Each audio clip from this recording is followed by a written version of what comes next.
আসসালামু আলাইকুম আসাদ ভাই। ওয়ালাইকুম আসসালাম ভাই। ভাইজান, আমরা দেখতে পাচ্ছি এই যে ধরন্ত পেয়ারার গাছ আপনি কেটে দিচ্ছেন, এটা কারণ কি আসলে?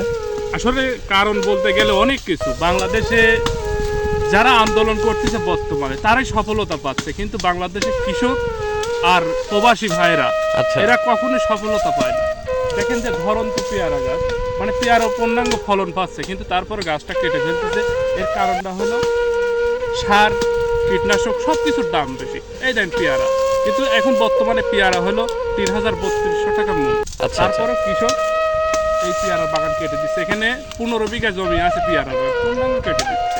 আমরা দেখতে পাচ্ছি এই যে ধরন্ত গাছ একদম একদম কাটতেছে, একদম কাটতেছে। আসলে আমাদের ব্যর্থতা, আমাদের সরকার বলেন, পলিটিক্স বলেন, সব ব্যর্থতা।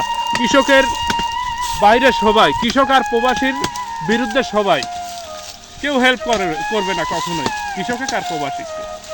ভাই এই পর্যন্ত কি আসলে এত আবেগধারী কোনো লাভ হয় না।